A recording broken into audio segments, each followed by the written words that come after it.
Fatima, Coach Fatima with Outstanding Personal Relationships.com. Um, yeah, I just wanted to check in on this live and talk about a topic for co-wives and wives, period, which is controlling negativity or negative thoughts when we're in polygyny. It's very easy to get in a negative headspace, especially just in marriage, period.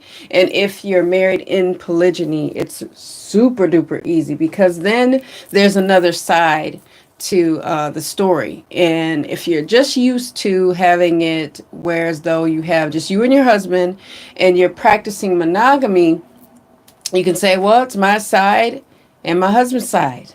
There's no third party. And really, within polygyny and being monogamously married to one man, it is indeed just your marriage to that particular man. So the marriages are separate, as the co-wives are not married to each other in Islamic polygyny. With that, though, we do understand that there's another side. So it's easy to say, okay, he shouldn't be with this person. He shouldn't identify himself as her husband too, which is completely untrue. Um, she shouldn't be here. The children shouldn't be here. Why am I in this situation? There's so many negative questions that can be placed into your own head by your own self. So a few of the things that I did was identify what was going on with me, and one of them was my stubbornness. And I'm an ENFP, and as far as Myers-Briggs personality identifier is concerned, there's some stubbornness that goes with that personality type. We tend to like to try things our way first, then we might entertain listening to someone else. That is one of my weaknesses. I'm ferociously independent, sometimes at the wrong times. And so I had to identify that within my own personality type. And I've been this way since I was a child. However, that didn't mean I couldn't learn and grow through what I'm going through, as we like to say here at OPR. A few questions that I asked myself was, what am I feeling? Why am I feeling that way? And when am I feeling that way? This is all surrounding marriage and polygyny. Typically, I would deal with inner forces, which is what I was telling myself, and outside forces, which is what other people were trying to tell me about myself, about my marriage, about polygyny, about Islam, about so many things. You know, it's hard to deal with things when someone is just, got diarrhea of the mouth and they're telling you everything at once. You can't process it. So I was falling into this trap of having so many negative comments, not on IG, not on social media, just in real life, in real time. Whether it be from friends, ex-friends, because some of them I had to fire as friend, because more what I was getting from the relationship was more negativity versus positivity. And to me, it was a lot of frenemy energy going on in my life. And I had to really dismiss those people from my life because they weren't helping. I can come up with negative thoughts on my own if I give myself permission to do so. So what was going on? What was I feeling? And why was I feeling it? I was feeling the negativity or the negative comments because I was so conditioned into thinking that sharing was a bad thing, or sharing, or my children, because when you're in polygyny, if it's going good, if you're in a healthy place and everybody's fine with it and they're okay, your co-wife can tend to develop a love for your children outside of you. My co-wife loves my children like they're her own. I love her children like they're my own. It took a long time. It didn't happen in 2 seconds. That togetherness didn't happen in 2 seconds. I love kids. I love kids. I know when to send them home. I know when to get from around crying babies. but I love babies. And I love the innocence that children bring. So I just love them anyway. And she just loves kids anyway. So that was not ever an issue. However, I had to, somebody told me something once, and this rings true. This is just the truth. And we like to tell it here. A sister told me, a friend of mine, I said, it's so hard to see him with children that I didn't have. Now, this is early on in polygyny. This is like, this had to be year one in polygyny. And I told a very dear friend of mine, she's still a dear friend of mine. I love her so much.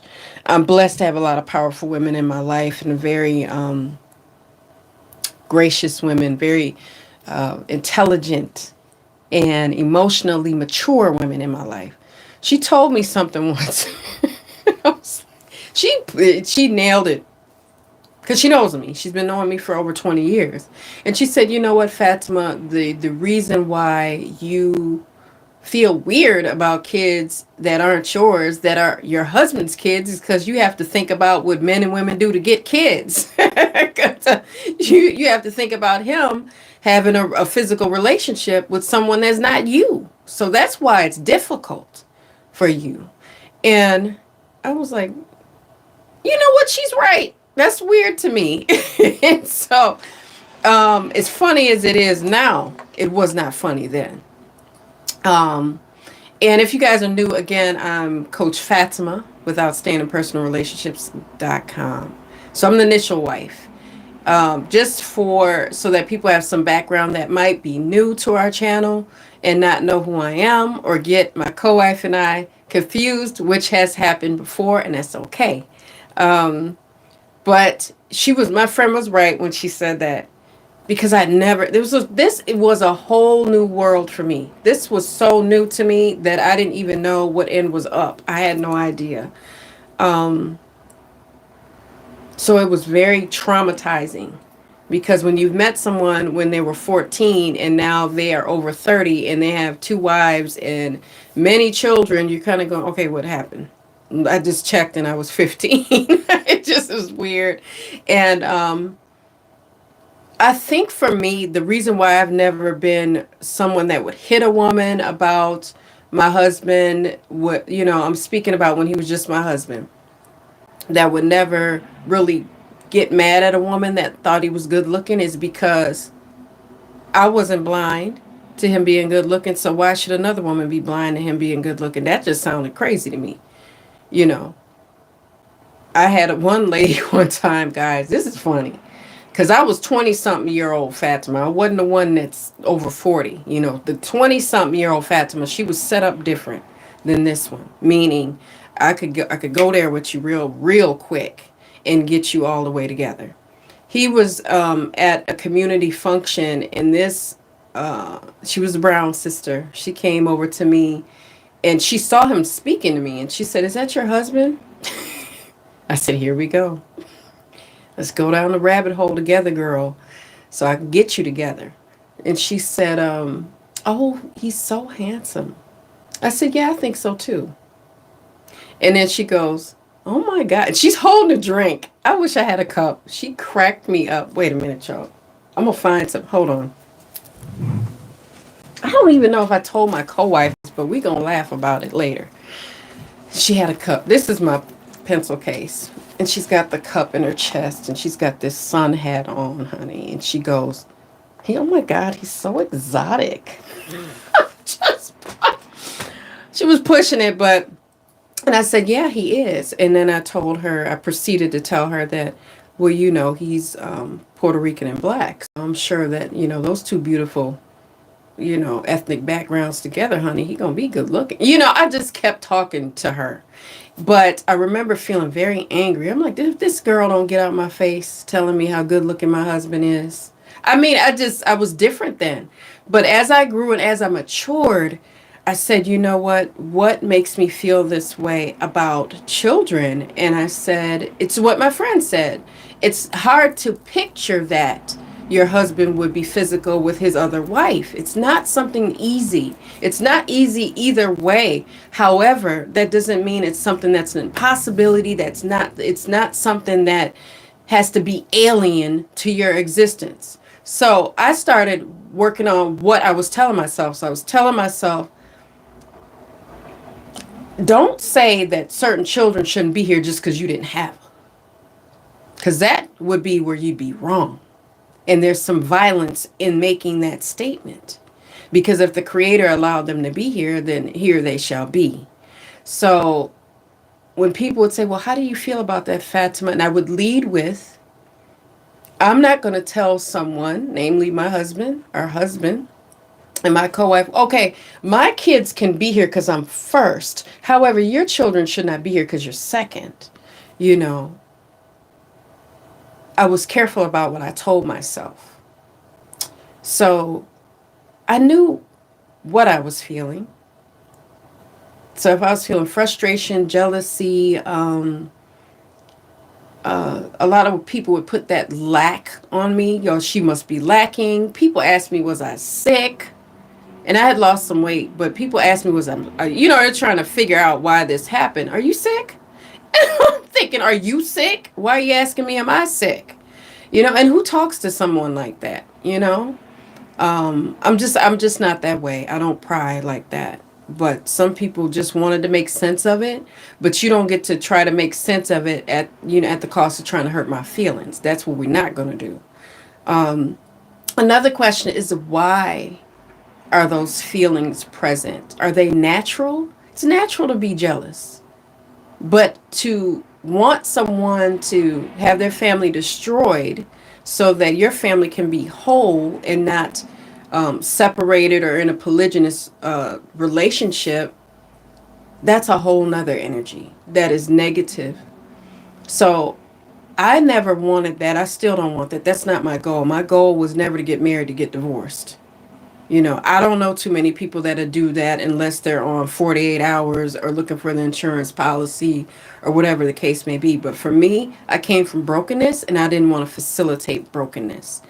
Another question I asked was, when was I feeling that way? And I noticed that the times of Eid or our holidays were particularly difficult because then we all were there. The entire family was there. And people will come. Eid is our holiday. We have two holidays during, as Muslims, for some of you that are new. So that's a time where family gathers, friends gather, and pray together. And it's so nice. I love that time of year for us as Muslims. But that's a rough time of year because then people would say, is that your co-wife? I'm almost one done praying, and I would come out of it, and they'd go, oh, I saw your husband.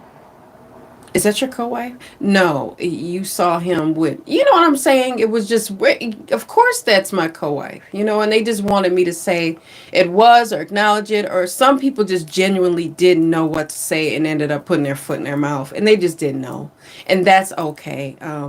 I didn't hold it against them. I still don't hold it against them. But for those that wanted some type of smoke with me and, my family, they tried it and they were trying to be really divisive and hurtful.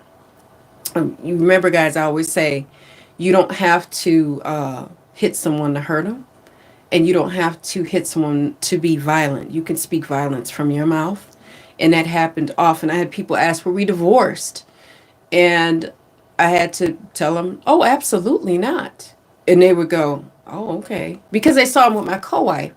So then I discovered something my mom actually taught me, because she's got kind of a slick mouth and she typically knows what to say in these instances. And again, I was raised by my grandparents, my paternal grandparents, and my mother wasn't always there, but I did let her know about polygyny and that we were in a family that practiced polygyny. I let my father know as well. And someone came to her at work and said that they saw my husband and my co-wife together, and she was like, oh, tell them I said hi. Because, see, people were trying to do things to hurt us through others. They're trying to get a rile out of us, trying to get a reaction, I should say, out of one of us, and it just didn't work.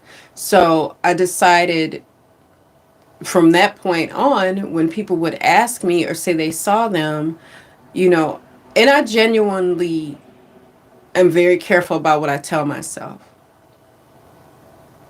You know, I had someone come for me once and they, oh, I saw your husband and, you know, your co wife together. I said, well, I hope they're having fun. You know, then they had to scoop their face off the floor and keep it moving and keep it cute. So the identifying questions were what, were why, and when was I having these negative thoughts.